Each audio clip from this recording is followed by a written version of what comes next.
역사의 거대한 흐름을 가만히 들여다보면 때로는 우리의 얄팍한 상식이나 단순한 논리로는 도저히 설명할 수 없는 기묘한 순간들을 마주하게 됩니다.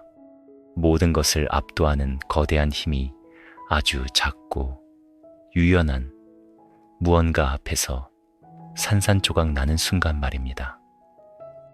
오늘 우리가 함께 떠날 시간 여행은 바로 그런 역설에 대한 이야기입니다. 이 이야기는 단순히 피가 튀고 창칼이 부딪히는 잔혹한 전쟁의 기록이 아닙니다. 인간이라는 존재가 자신이 뿌리내린 땅과 정체성을 지키기 위해 어디까지 유연해질 수 있고 또 얼마나 강인해질 수 있는가에 대한 아주 깊고 묵직한 울림을 주는 이야기입니다. 시계를 1500년대 이른바 대항해 시대로 되돌려 보겠습니다. 당시 태양이 지지 않는 제국이라 불리던 스페인은 그야말로 세상을 집어삼키는 완벽하고도 거대한 기계와도 같았습니다. 그들은 단단한 철제 갑옷을 입고 굉음을 내는 화승총을 들었으며 아메리카 대륙의 사람들은 단 한 번도 본 적 없는 거대한 괴수, 즉 말을 타고 다녔습니다. 이들의 정복 전쟁은 마치 정교하게 짜인 수학 공식처럼 움직였습니다. 아무리 거대한 제국이라도 그 공식 앞에서는 무너질 수밖에 없었습니다.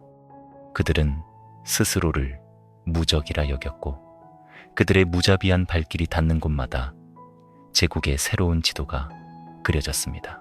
스페인 군대가 멕시코의 심장부에 도달했을 때 수백만 명의 인구를 거느리고 거대한 피라미드를 쌓아 올렸던 아스텍 제국은 불과 2년 만에 지도에서 사라졌습니다. 남미 대륙을 호령하던 거대한 황금의 제국, 잉카 역시 10년을 버티지 못하고 무너져 내렸습니다. 스페인 정복자들은 아주 단순하지만 너무나도 치명적인 전술을 알고 있었습니다. 그것은 바로 제국의 심장인 수도를 타격하고 살아있는 신으로 추앙받는 황제를 사로잡는 것이었습니다. 권력이 한 곳에 빽빽하게 뭉쳐있는 거대한 제국일수록 그 정점의 머리만 잘라내면 거대한 몸통은 방향을 잃고 스스로 붕괴한다는 것을 그들은 수많은 경험을 통해 너무나 잘 알고 있었습니다. 에르난 코르테스가 아스텍의 황제 목테수마를 사로잡았을 때, 그리고 프란시스코 피사로가 잉카의 황제 아타왈파를 처형했을 때 거대한 제국의 운명은 사실상 그것으로 끝이 났습니다. 머리가 사라진 제국의 몸통은 어떻게 반응해야 할지 몰라 우왕좌왕했습니다. 그들은 눈부시게 찬란한 문명이었지만 수직적인 권력 구조라는 치명적인 약점을 가지고 있었던 것입니다. 거대한 문명들은 그렇게 스페인이라는 뜨거운 용광로 속으로 맥없이 녹아내렸고 스페인은 남미 대륙 전체를 자신들의 넓은 뒷마당으로 여겼습니다. 모든 것이 그들의 계획대로 완벽하게 흘러가는 듯 했습니다. 이제 아스텍과 잉카를 단숨에 집어삼킨 이 무적의 기계는 남미 대륙의 가장 끝자락 끝없이 길게 뻗은 땅 칠레를 향해 기술을 돌렸습니다.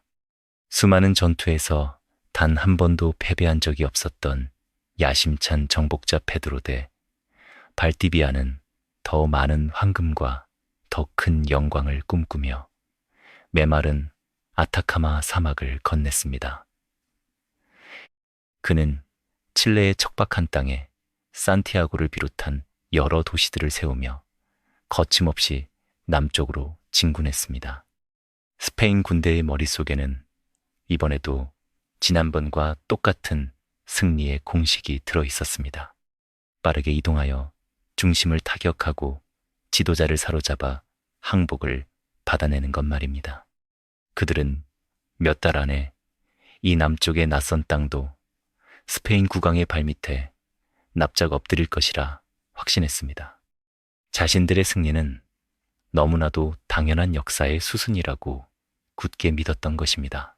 흥미로운 점은 이 남쪽의 거친 땅을 정복하려 했던 자들이 스페인이 처음은 아니었다는 사실입니다. 스페인 정복자들이 도착하기 전 남미 대륙의 절대적인 지배자였던 잉카 제국 역시 칠레 남부로 팽창을 시도했습니다. 잉카인들은 거대한 대군을 이끌고 칠레 북부와 중부를 휩쓸었지만 그들 역시 칠레 중남부를 가로지르는 거대한 물줄기 비오비오강을 넘지는 못했습니다. 잉카의 거대한 군대마저 이 강 너머의 사람들에게 가로막혀 진격을 멈춰야만 했던 것입니다. 잉카인들은 이 숲의 사람들을 야생의 적들이라는 뜻의 이름으로 불렀습니다. 스스로를 세계의 중심이라 여겼던 위대한 잉카 제국조차 정복을 포기하고 그 한계를 인정할 수밖에 없었던 미지의 땅이었던 셈입니다. 하지만 거만한 스페인 정복자들은 잉카인들이 왜 그곳에서 멈춰섰는지 깊이 묻지 않았습니다. 그들은 비오비오강에 도착했을 때 제국의 거침없는 수레바퀴가 무언가 보이지 않는 단단한 벽에 부딪혀 기괴한 파열음을 내고 있다는 사실을 깨닫지 못했습니다. 강 너머에는 아스텍의 장엄한 피라미드도 없었고 잉카의 화려한 황금 도시도 없었습니다. 정복자들이 불태워야 할 웅장한 수도도 없었고 그들이 사로잡아 목에 칼을 겨누어야 할 절대 권력의 황제도 존재하지 않았습니다. 스페인 군대가 마주한 것은 끝을 알 수 없는 짙고 차가운 원시림, 그리고 그 숲의 안개 속에서 고요하게 자신들을 응시하고 있는 사람들이었습니다. 자신들을 흙의 사람들이라 부르는 자들, 이들이 바로 훗날 스페인 제국이 300년 동안 온갖 막대한 예산과 정예병을 쏟아붓고도 끝내 무릎 꿇리지 못한 강인한 생명력의 이름 마푸체였습니다. 정복자들은 몹시 당황했습니다. 심장이 없는 적을 어떻게 멈춰 세워야 할지, 머리가 없는 적을 어떻게 참수해야 할지, 세상에서 가장 강력한 제국의 전술교본에는 단 한 줄도 적혀 있지 않았기 때문입니다. 이 축축하고 차가운 남쪽의 숲에서 제국의 날카로운 거대한 칼날은 왜 허공만 가르게 되는 것일까요? 그리고 왕조차 없는 이 소박한 사람들은 대체 어떤 지혜를 품고 있었기에 그 무시무시한 총과 말에 맞서 자신의 땅을 지켜낼 수 있었던 것일까요? 비오비오강 너머의 숲속에서 이제껏 인류 역사상 그 어떤 제국도 경험해보지 못한 기이하고도 위대한 저항의 이야기가 막을 올리려 하고 있었습니다. 저 고요한 숲이 제국의 거대한 무덤이 될 줄은 아무도 모른 채 말입니다. 끝없이 펼쳐진 메마른 아타카마 사막을 지나 남쪽으로 향하던 페드로데, 발디비아와 그의 군대 앞에는 전혀 다른 세상이 기다리고 있었습니다. 태양의 제국을 무너뜨렸던 스페인 정복자들에게 아메리카 대륙의 지리는 어느 정도 익숙한 공식 안에 있었습니다. 광활한 평원이나 탁 트인 거대한 계곡, 그리고 그 중심에 찬란하게 자리 잡은 화려한 도시들이 그들이 아는 세계의 전부였습니다. 그러나 칠레의 중남부로 접어들면서 풍경은 기괴할 정도로 돌변했습니다. 따가운 햇살과 건조한 바람 대신 뼈를 스며드는 차가운 안개와 빽빽하게 우거진 거대한 원시림이 그들을 맞이했습니다. 그리고 그들 앞에는 거대한 자연의 경계선 비오비오강이 도도하게 흐르고 있었습니다. 비오비오강은 단순한 물줄기가 아니었습니다.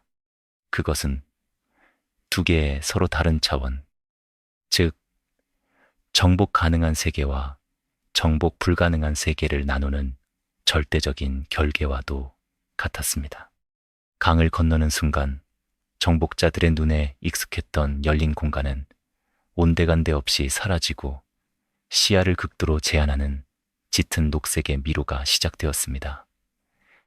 하늘을 찌를 듯이 솟아오른 거대한 고목들, 발을 내디딜 때마다 무릎까지 푹푹 빠지는 질척이는 늪지대, 그리고 한치 앞을 내다볼 수 없는 험준한 산맥들이 겹겹이 진을 치고 있었습니다. 이곳은 스페인의 자랑이었던 기병대가 마음껏 질주할 수 있는 전장이 결코 아니었습니다. 화려하고 무거운 철제 갑옷은 늪지대에서 그들을 수렁으로 끌어내리는 끔찍한 족쇄가 되었고, 자랑하던 화승총은 쉴 새 없이 내리는 비에 젖어 무용지물이 되기 일쑤였습니다. 스페인 사람들은 이때까지만 해도 지형의 험난함이 자신들을 가로막는 유일한 장애물이라고 생각했습니다. 그들은 유럽에서 수백 년 동안 해왔던 방식, 그리고 멕시코와 페루에서 눈부신 성공을 거두었던 방식을 이 낯선 숲에서도 그대로 고집했습니다. 발디비아는 숲을 베어내고 곳곳에 튼튼한 목책을 세워 요새를 건설하기 시작했습니다. 요새를 거점으로 삼아 점차 통제력을 넓혀가며 적의 심장부를 찾아내려는 계산이었습니다. 그들은 끊임없이 수색대를 보내 이 미지의 땅을 다스리는 지배자를 찾았습니다. 금과 은이 가득 쌓인 창고를 지키고 있을 탐욕스러운 왕, 혹은 정복자들에게 겁을 먹고 무릎을 꿇으며 공물을 바칠 제사장을 찾기 위해 혈안이 되었습니다. 하지만 정복자들을 가장 불안하게 만든 것은 험준한 지형이나 야생동물의 습격이 아니었습니다. 그것은 바로 아무리 숲을 샅샅이 뒤지고 마을을 불태워도 그들이 그토록 원하던 권력의 중심을 찾을 수 없다는 기묘하고도 공포스러운 사실이었습니다. 텅 빈 숲속에서 들려오는 것은 오직 음산한 바람 소리뿐이었습니다. 무장한 스페인 군대가 마을 하나를 힘들게 점령하면 사람들은 이미 짐을 챙겨 흔적도 없이 사라진 뒤였습니다. 어딘가에 대규모로 숨어 있을 황제의 군대를 찾아 요새 밖으로 진군하면 눈에 보이지 않는 숲의 그늘 속에서 날카로운 화살과 창만이 유령처럼 날아와 정복자들의 심장에 꽂혔습니다. 이 거대한 미로 속에서 스페인 군대는 서서히 깨닫기 시작했습니다. 자신들이 가지고 온 세계, 지도의 문법과 전쟁의 규칙이 이곳에서는 완전히 틀렸다는 것을 말입니다. 유럽의 군대는 중심을 파괴하면 곧바로 승리하는 구조를 가졌습니다. 체스 게임처럼 상대방의 왕을 쓰러뜨리면 나머지 말들은 의미를 잃고 경기가 끝나버리는 법입니다. 그러나 비오비오강 너머의 숲은 체스판이 아니었습니다. 지배하는 왕도 없었고 군대가 목숨 걸고 지켜야 할 거대한 성벽도 없었으며 화려한 전리품이 가득한 점령해야 할 수도도 없었습니다. 그것은 과거 남미 대륙의 지배자였던 잉카 제국이 이 강 앞에서 진격을 멈춰야만 했던 진짜 이유이기도 했습니다. 잉카의 군대 역시 매우 체계적이고 조직적이었습니다. 그들은 험준한 산악지대의 도로를 뚫고 20km마다 보급 창고를 세우며 거대한 기계처럼 팽창했지만 이 남쪽의 숲에서는 그 완벽했던 기계의 톱니바퀴가 맞물리지 않았습니다. 잉카인들은 어떤 압도적인 거대한 전투에서 패배해서 물러난 것이 아니었습니다. 때리면 흩어지고 돌아서면 다시 뭉치는, 마치 예리한 칼로 흐르는 물을 베는 것과 같은 지독한 무력감 속에서 스스로 한계를 인정하고 물러난 것이었습니다. 스페인 정복자들은 잉카가 역사의 지층 속에 남겨둔 그 보이지 않는 경고문을 읽어내지 못한 채 무모하게 숲의 심장부로 걸어 들어간 것입니다. 시간이 흐를수록 정복자들의 신경은 극도로 날카로워졌습니다.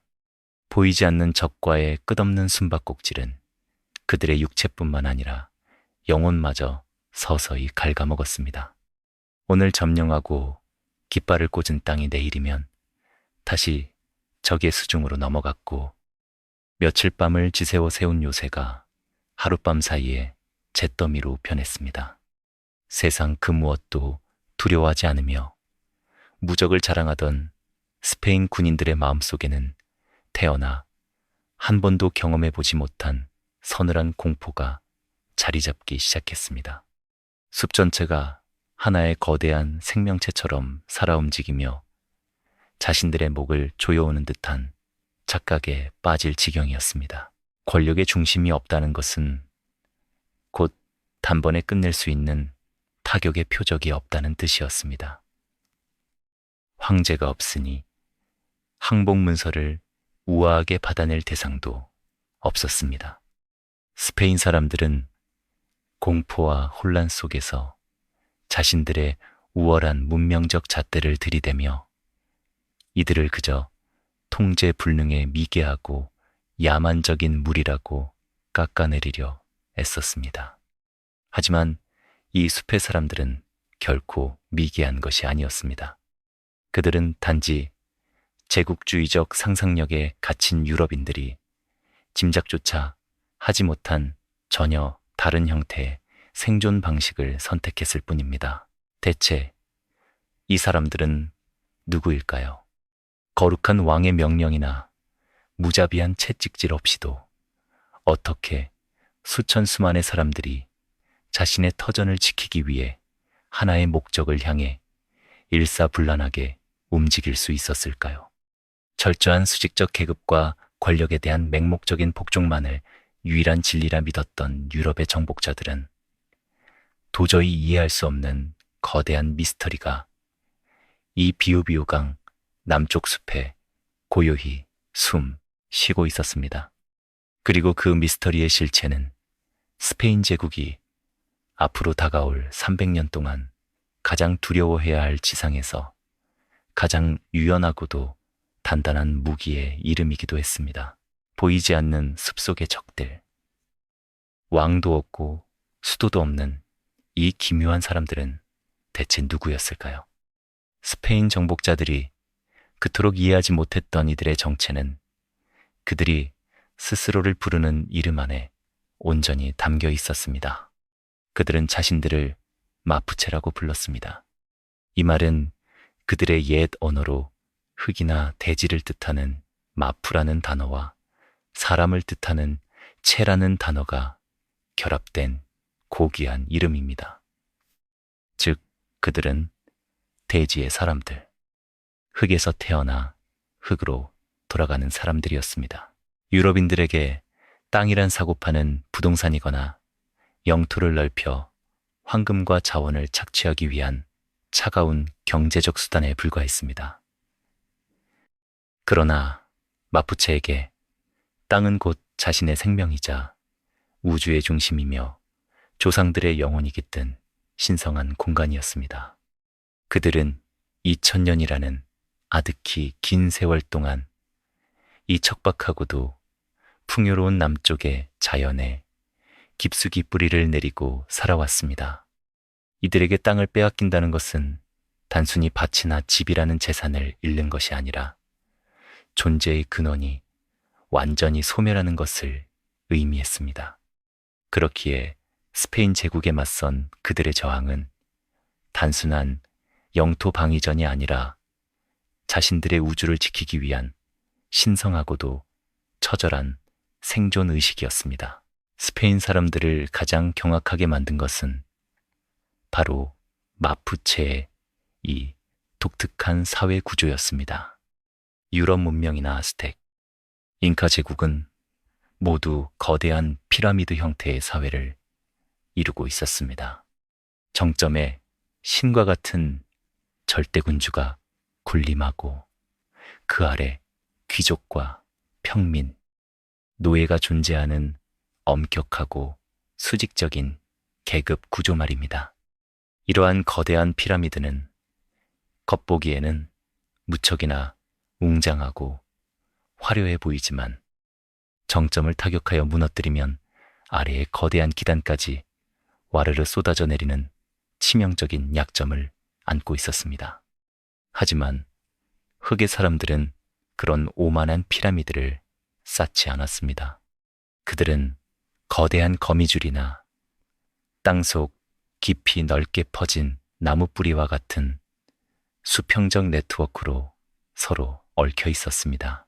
마푸체 사회의 가장 기본 단위는 거대한 국가가 아니라 로프라고 불리는 확장된 가족 중심의 공동체였습니다. 수백, 수천 개의 로프들이 숲과 강을 따라 넓게 흩어져 살았고 각 공동체에는 평화 시기에 무리를 이끄는 론코라는 존경받는 지혜로운 어른이 있었습니다.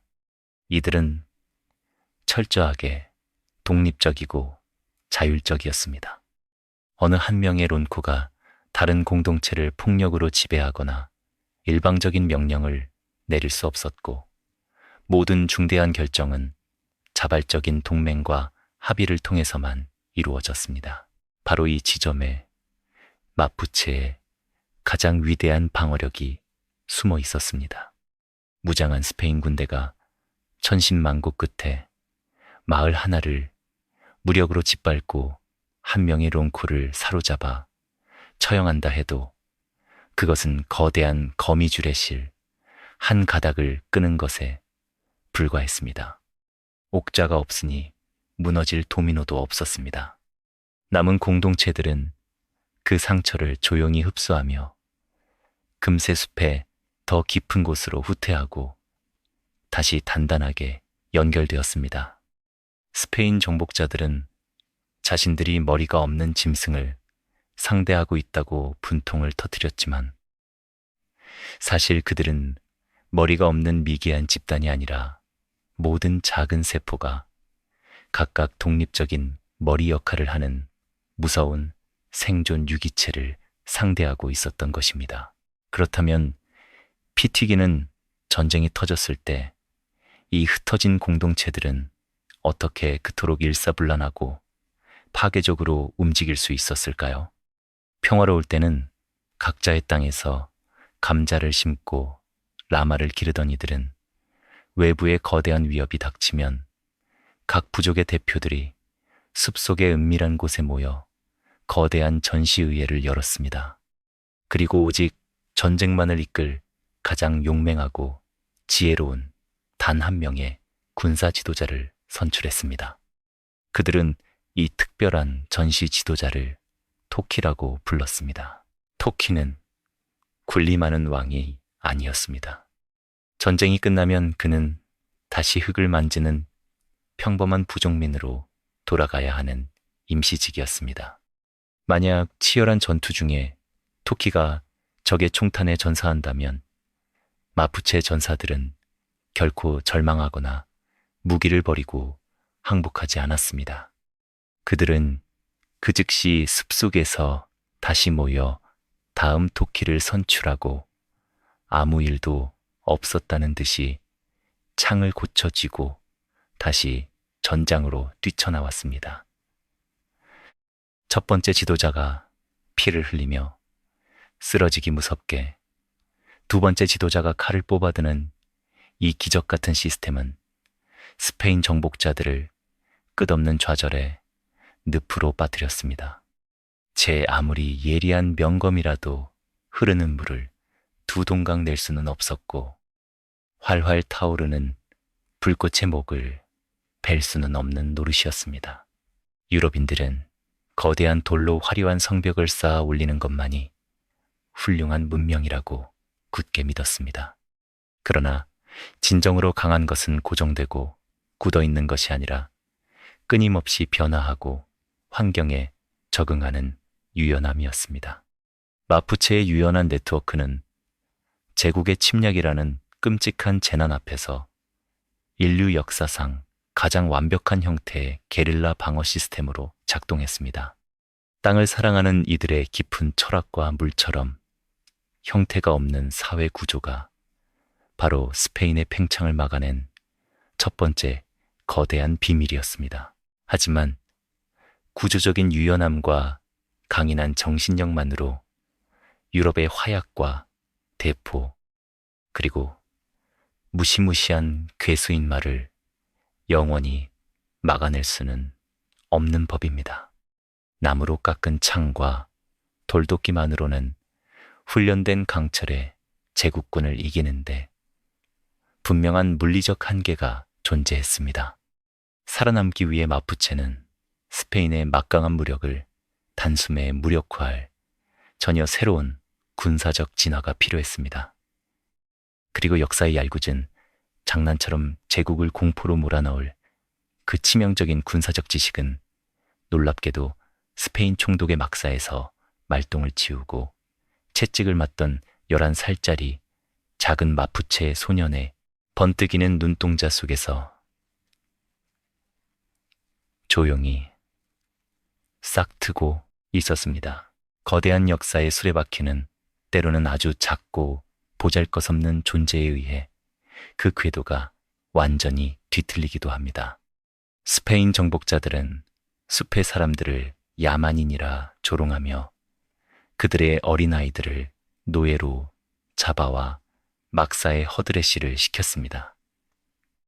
칠레의 총독이자 잔혹한 정복자 페드로 데 발디비아 역시 자신의 말을 돌볼 마푸체 소년 하나를 노예로 곁에 두었습니다. 스페인 군인들은 이 작은 소년이 자신들이 타고 다니는 거대한 짐승, 즉 말을 두려워하며 평생 노예로 복종할 것이라 굳게 믿었습니다. 하지만 그들의 오만함은 훗날 스페인 역사상 가장 뼈아프고 치명적인 실수를 낳고 말았습니다. 그들은 이 소년이 매일 밤 말똥을 치우고 주인의 갑옷을 닦으면서 제국의 가장 깊은 비밀을 하나둘씩 훔쳐보고 있다는 사실을 꿈에도 몰랐습니다. 이 소년의 이름은 훗날 스페인 제국 전체를 공포의 도가니로 몰아넣을 위대한 전술가 라우타로였습니다. 라우타로는 단순하고 순종적인 노예가 아니었습니다. 그는 천재적인 관찰력과 냉철한 이성을 가진 소년이었습니다. 스페인 군대의 절대적인 무기는 기병대와 화승총이었습니다. 처음 아메리카 원주민들은 기수와 말이 하나로 합쳐진 거대한 짐승이라 여겨 극심한 공포에 떨며 도망치기 바빴습니다. 그러나 라우타로는 달랐습니다. 그는 곁에서 매일 말을 씻기고 먹이를 주면서 거대한 진실 하나를 깨달았습니다. 말은 신이 내린 불사의 괴물이 아니었습니다. 말도 사람처럼 험한 길을 달리면 지치고 숨을 헐떡이며 날카로운 창에 찔리면 붉은 피를 흘리며 죽어가는 나약한 동물에 불과했습니다. 더욱 무서운 것은 그가 스페인 군대의 전술적 허점을 정확히 꿰뚫어 보았다는 점입니다. 그는 전투 훈련이 벌어질 때 스페인 기병대가 언제 맹렬하게 돌격하고 언제 멈추어 서는지, 말들이 한번 전력을 다해 달리고 나면 다시 대열을 정비하는데 얼마나 긴 시간이 필요한지 꼼꼼히 머릿속에 새겼습니다. 또한 굉음을 내며 불을 뿜는 무시무시한 화승총 역시 한번 발사하고 나면 총열을 식히고 화약을 다시 채워 넣기까지 아주 치명적인 공백의 시간이 존재한다는 것을 완벽하게 간파했습니다. 라우타로는 겉보기에는 완벽해 보이는 스페인이라는 거대한 전쟁 기계가 가진 이음새의 틈을 예리하게 해부하고 있었던 것입니다. 청년으로 성장한 라우타로는 어느 깊은 밤 스페인의 진영을 탈출하여 어두운 숲으로 돌아갔습니다. 그는 고향으로 돌아가 훔친 황금이나 은을 바친 것이 아닙니다. 그는 제국을 단숨에 무너뜨릴 수 있는 가장 치명적인 무기, 즉 적에 대한 온전한 지식을 동족들에게 가져갔습니다. 라우타로의 지식을 전해 들은 마푸체 공동체는 이 젊은이를 즉각 전쟁을 이끄는 전시 지도자 토끼로 선출했습니다. 이제 숲의 사람들은 단순히 용기만으로 무질서하게 돌격하는 원시적인 전사들이 아니었습니다. 그들은 적의 약점을 완벽하게 이해하고 통제된 규율과 고도의 전술에 따라 움직이는 냉혹한 군대로 다시 태어나고 있었습니다. 1553년 12월 투카펠, 요새 인근에서 마침내 역사적인 대격돌이 벌어졌습니다. 칠레의 총독 발디비아는 반란을 진압하기 위해 자신만만하게 정의의 기병대를 이끌고 나섰습니다. 하지만 그곳에서 그를 기다리고 있는 것은 겁에 질려 흩어지는 원주민들이 아니라 자신이 곁에 두고 부리던 노예 청년이 아주 정교하게 짜놓은 죽음의 덫이었습니다. 라우타로는 마푸체 전사들을 여러 개의 작은 부대로 나누었습니다. 과거처럼 한꺼번에 몰려가서 화승총의 밥이 되던 어리석은 방식을 완전히 버린 것입니다.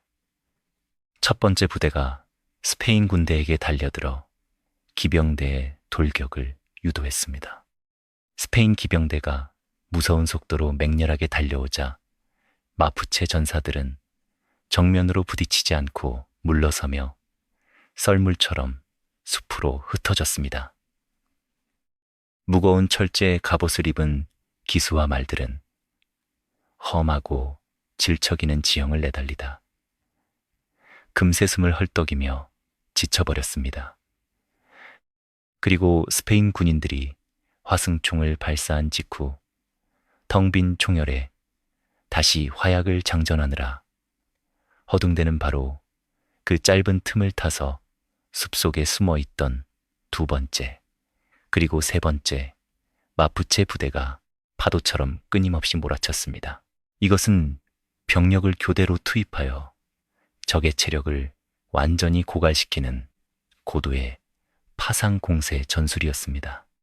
지칠 대로 지친 스페인 기병대와 화약을 채우지 못해 총을 몽둥이처럼 휘둘러야 했던 스페인 보병들은 끊임없이 밀려드는 마푸체의 파도에 속수무책으로 짓밟히고 말았습니다. 그날 잉카를 무너뜨리고 천하를 호령하던 위대한 정복자 발디비아는 자신의 최정예 군대가 전멸하는 것을 두 눈으로 똑똑히 지켜보아야 했고, 결국 자신이 짐승처럼 부리던 청년의 손에 사로잡히는 비참한 최후를 맞이했습니다. 페루와 멕시코를 짓밟았던 무적의 스페인 제국이 칠레의 차가운 숲속에서 25살의 원주민 청년의 지략에 완벽하게 무너져 내린 것입니다. 투카펠 전투의 처참한 패배 소식은 바다를 건너 스페인 제국 전체에 엄청난 충격과 공포를 안겨주었습니다. 유럽의 그 누구도 이 남쪽 끝의 숲속에서 이런 일이 벌어질 것이라고는 상상조차 하지 못했습니다. 하지만 총독 발디비아의 죽음은 제국이 맞이할 끔찍한 악몽의 시작에 불과했습니다. 마푸체 사람들은 단 한 번의 승리에 취해 만족하지 않았습니다. 그들은 피비린내 나는 전장에 널브러진 스페인 군인들의 시체에서 튼튼한 철제 갑옷과 무기를 벗겨내어 자신들의 몸에 입혔고 가장 거대하고 중요한 전리품을 손에 쥐었습니다. 그것은 바로 제국의 무자비한 힘을 상징하던 괴수말이었습니다. 쓰러진 총독의 머리보다 스페인 국왕을 더욱 뼈저린 두려움에 떨게 만든 것은 숲의 사람들이 훔쳐낸 이 거대한 짐승의 등에 직접 올라타기 시작했다는 믿을 수 없는 사실이었습니다.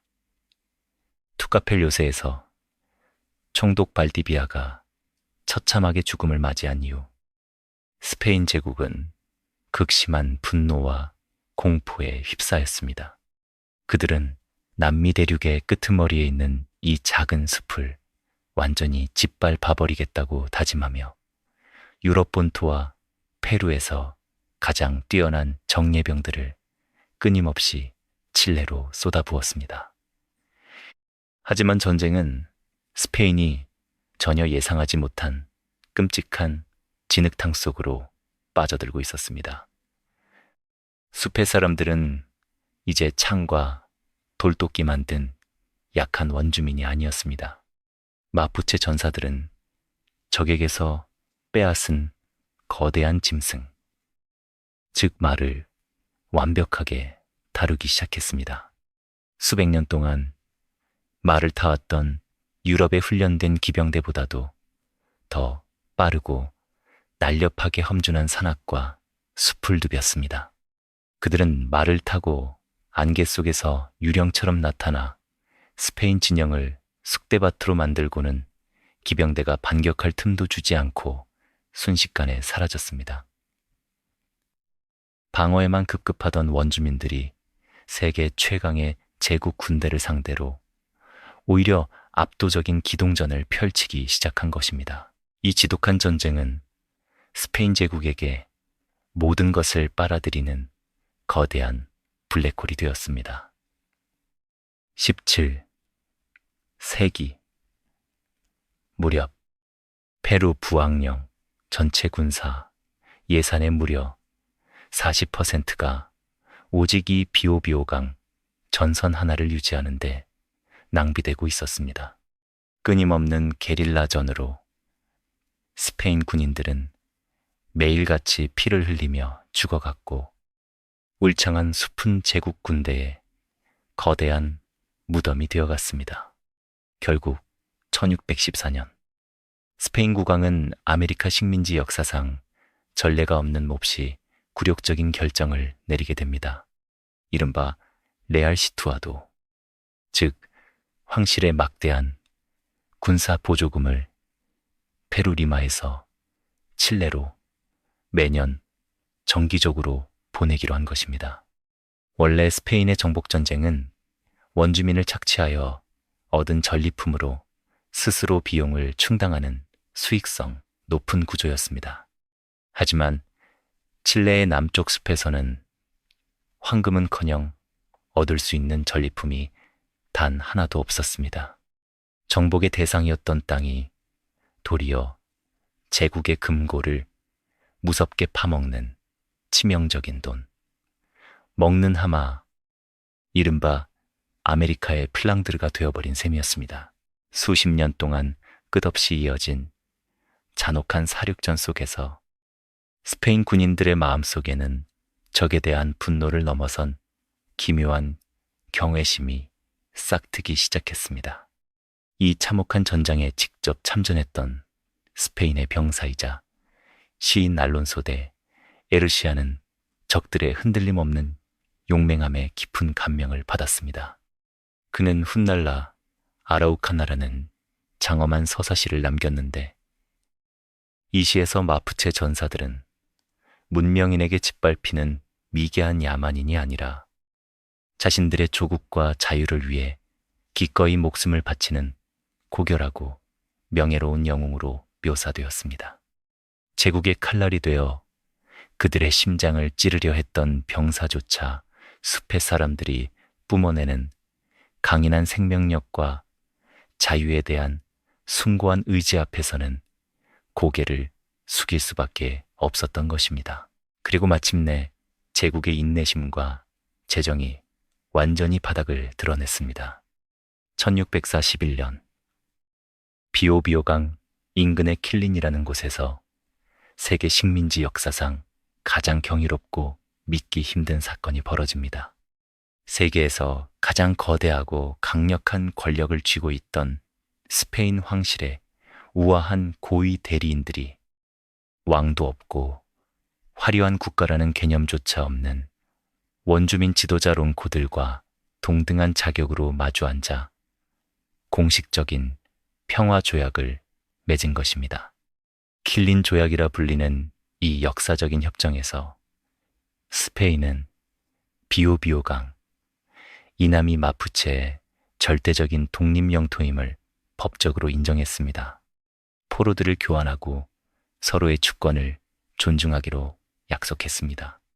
태양이 지지 않는다며 오만하게 온 세상을 집어삼키던 거대한 제국의 팽창이 한낱 원주민 부족들의 유연한 생존력 앞에서 완전히 멈춰서고 그들의 자유를 인정하는 식민지 시대에는 상상조차 할 수 없는 전무후무한 기적이 일어난 것입니다. 이 놀라운 저항의 소식은 바다를 건너 유럽 한복판에까지 전해졌습니다. 시간이 흘러 프랑스의 위대한 계몽주의의 철학자 볼테르를 비롯한 파리의 지식인들은 마푸체를 억압에 굴복하지 않는 완벽한 자유의 상징으로 찬양했습니다. 그들은 흑의 사람들이야말로 제국주의적 식민 지배와 폭력이 결코 인간이 피할 수 없는 숙명이 아님을 증명하는 살아있는 철학적 증거라고 열변을 토했습니다. 비오비오강의 차가운 진흙탕 속에서 피 흘리며 고통받던 흑의 사람들이 화려한 유럽 지식인 사회를 뒤흔드는 고귀한 자유의 논거가 된 참으로 역설적이고도 위대한 순간이었습니다. 이로써 마푸체는 끔찍한 제국의 탐욕으로부터 자신들의 신성한 대지를 지켜냈습니다. 킬린 조약은 그들에게 영원한 평화를 가져다 줄 굳건한 방패처럼 보였습니다. 숲의 사람들은 다시 평온하게 흙을 만지고 조상들의 영혼을 기리며 자신들만의 삶을 이어갔습니다. 하지만 역사의 잔혹한 수레바퀴는 한 곳에 영원히 머물지 않는 법입니다. 시간이 훌쩍 흘러 스페인 제국이 늙고 병들어 남미 대륙에서 힘을 잃고 쫓겨난 뒤 세상의 지도는 다시 한번 거칠게 요동치기 시작했습니다. 그리고 흑의 사람들은 과거 스페인의 화승총이나 기병대와는 감히 비교조차 할 수 없는 훨씬 더 차갑고 압도적이며 파괴적인 시대의 새로운 괴물과 마주하게 됩니다. 과연 이 강인한 유연함은 기차의 경적을 울리며 전신망을 깔고 쳐들어오는 근대 국가의 무자비한 강철 식욕 앞에서도 온전히 살아남을 수 있었을까요? 스페인 제국이 남미 대륙에서 영원히 물러나고 19세기의 찬란한 새벽과 함께 새로운 독립국가들이 탄생했습니다. 칠레와 아르헨티나는 자유와 평등, 그리고 주권이라는 고귀한 계몽주의적 이상을 외치며 식민시대의 어두운 장막을 걷어냈습니다. 비오비오강 너머의 마푸체 사람들은 이 새로운 이웃들이 스페인이라는 공통의 적을 몰아냈으니 마침내 진정한 평화가 찾아올 것이라 기대했을지도 모릅니다. 하지만 역사의 수레바퀴는 약자에게 결코 자비롭지 않았습니다. 새로 태어난 근대 공화국들에게 영토는 곧 국력이자 경제적 생명줄이었습니다. 특히 유럽에서 몰려드는 수많은 이민자들을 정착시키고 농업 자본주의를 팽창시키기 위해 그들은 광활하고 비옥한 땅이 절실하게 필요했습니다. 그리고 그들의 탐욕스러운 시선이 향한 곳은 바로 흑의 사람들이 300년 동안 피로 지켜낸 신성한 대지였습니다. 스페인이 칠레의 남쪽 숲을 정복하지 못한 것은 그들의 군대가 나약해서가 아니라 중세의 전쟁 방식이 마푸체의 유연한 숲속 게릴라 전술을 감당하지 못했기 때문입니다. 그러나 19세기 중반에 등장한 국가의 폭력은 과거와는 차원이 달랐습니다. 칠레와 아르헨티나는 말과 칼 대신 무시무시한 산업혁명의 산물을 앞세워 진격했습니다. 숲과 산맥을 가로지르며 끝없이 이어진 검은 철로 순식간에 명령을 전달하는 전신망, 그리고 장전할 틈을 주지 않고 연속해서 불을 뿜어내는 최신식 연발총과 무자비한 대포가 그것이었습니다. 이것은 더 이상 사람과 사람이 부딪히는 전통적인 전쟁이 아니었습니다. 거대한 공장의 기계 톱니바퀴가 인간의 살과 뼈를 무참하게 갈아버리는 산업화된 사륙전의 시작이었습니다. 칠레 정부는 이 잔혹한 침략 전쟁에 아라우카니아의 평정이라는 아주 기만적이고도 우아한 이름을 붙였습니다. 아르헨티나 역시 안데스 산맥 반대편에서 사막의 정벌이라는 이름으로 맹렬하게 진격했습니다. 마푸체 전사들은 조상들이 그랬던 것처럼 용맹하게 말을 타고 기관총에 빗발치는 총탄 속으로 돌진했습니다. 그들은 철도를 끊고 전신주를 쓰러뜨리며 처절하게 저항했지만 근대 국가의 거대한 군수 지원 시스템 앞에서는 모든 것이 역부족이었습니다. 과거에는 전투에서 적을 지치게 만들면 그만이었지만 이제는 부서진 대포의 빈자리에 다음 날이면 기차를 타고 새로운 대포가 도착했습니다. 마푸체의 유연함과 강인한 정신력만으로는 무한히 병력과 물자를 쏟아내는 차가운 금속성의 근대 국가라는 괴물을 결코 이길 수 없었습니다. 결국 스페인 제국이 300년 동안 아무리 발버둥 쳐도 넘지 못했던 그 굳건했던 비오비오강의 방어선은 불과 20여 년 만에 무참히 붕괴하고 말았습니다. 그 결과는 마푸체 사람들에게 뼈를 깎는 끔찍한 비극이었습니다. 2000년 동안 그들의 우주였던 수백만 헥타르의 광활한 영토는 무자비하게 빼앗겨 칠레와 유럽 이민자들의 거대한 사유지로 변해버렸습니다. 흑의 사람들에게 허락된 땅은 불과 50만 헥타르 남짓의 척박하고 메마른 땅뿐이었습니다. 국가가 강제로 지정한 좁은 보호구역인 레두크시온에 갇힌 그들의 삶은 처참하게 무너져 내렸습니다. 풍요로웠던 공동체는 산산조각이 났고 가족들은 뿔뿔이 흩어졌습니다. 안데스 산맥 너머 아르헨티나 쪽의 상황은 더욱 비극적이었습니다. 사로잡힌 마푸체 전사들은 거대한 농장의 강제 노역자로 끌려갔고 부모의 품에서 강제로 뜯겨나간 어린아이들은 부에노스아이레스의 부유한 가정에 노예나 한여로 팔려가는 참혹한 운명을 맞이했습니다. 수많은 사람들이 낯선 도시의 차가운 거리에 버려졌고 새로운 질병과 지독한 굶주림 속에서 소리 없이 죽어갔습니다. 영토를 잃는다는 것은 단지 농사를 지을 땅이 사라진다는 의미가 아니었습니다.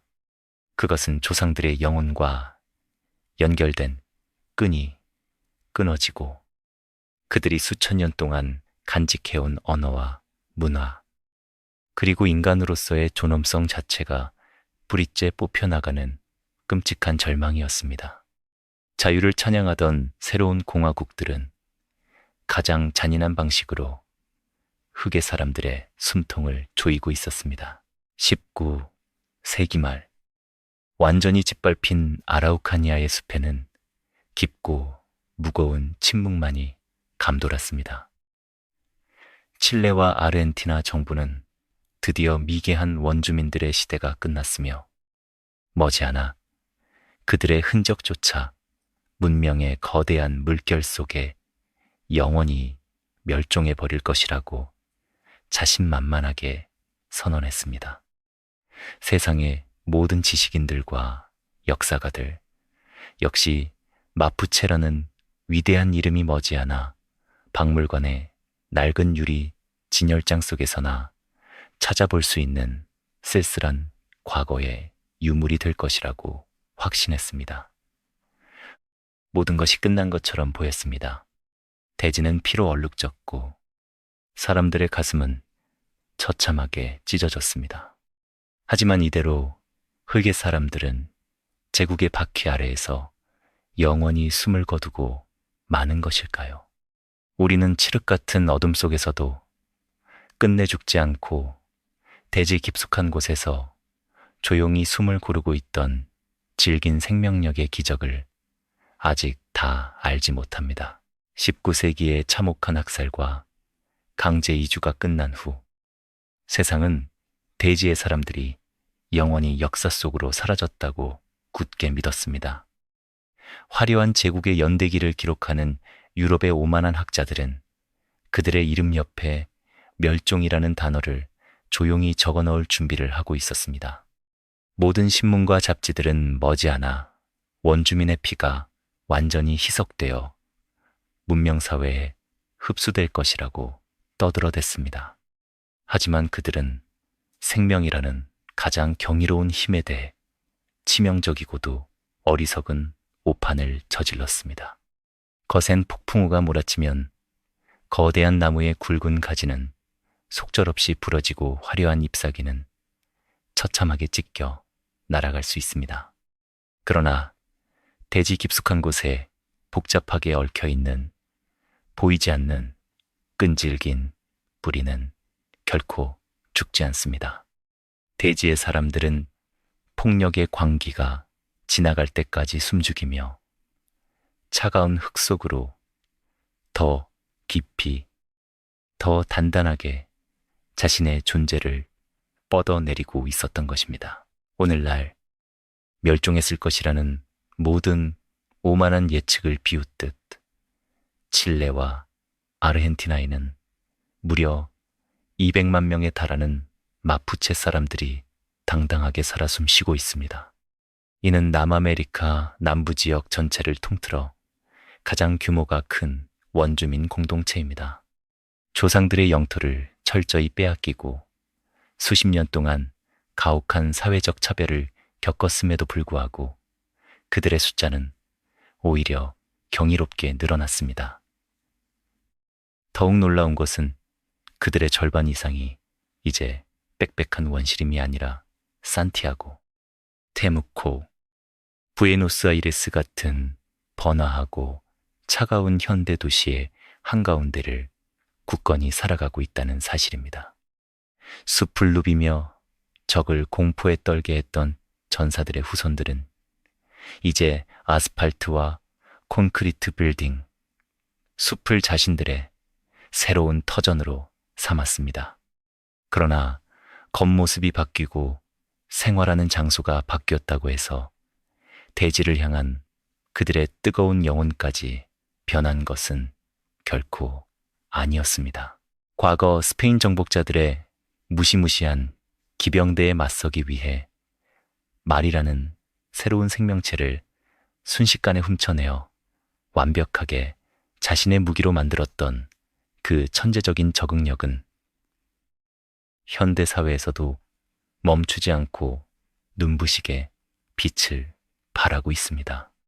오늘날 젊고 지혜로운 마푸체 세대가 손에 쥔 무기는 뾰족한 나무창이나 투박한 돌도끼가 아닙니다. 그들은 명문 대학의 학위, 치밀하고 날카로운 법률적 지식, 사람의 마음을 울리는 문학, 그리고 전 세계를 하나로 연결하는 강력한 소셜, 미디어라는 현대적인 무기로 새롭게 무장했습니다. 그들은 지배자의 언어인 스페인어와 자신들의 고유 언어인 마푸둥군을 동시에 엮어 아름답고 슬픈 시를 씁니다. 칠레의 최고 법정뿐만 아니라 국제사회의 엄숙한 연단에 서서 과거 국가의 이름으로 불법적으로 빼앗아간 조상들의 성스러운 땅을 돌려달라고 당당히 요구하고 있습니다. 최신 스마트폰과 인터넷 연결망을 통해 그들의 잊혀가던 고유한 치유의식과 깊은 자연 철학이 전 세계의 수많은 사람들에게 실시간으로 전해집니다. 고유의 언어를 지키고 조상들의 기억을 입에서 입으로 전승하는 이 모든 일상적인 과정이 곧 현대판 킬린 조약을 이끌어내기 위한 새롭고도 고결한 생존의 전투인 셈입니다. 지금 이 순간에도 비오비오강 너머의 안데스 산자락에서는 총성 없는 그러나 매우 치열한 전쟁이 계속되고 있습니다. 거대한 다국적 임업회사들이 막대한 이윤을 창출하고 펄프를 생산하기 위해 본래의 숲을 밀어버리고 외래종 소나무와 유칼립투스를 빽빽하게 심어버린 그 황량한 땅에서 대지의 사람들은 여전히 숲의 회복과 자신들의 정당한 권리를 외치고 있습니다.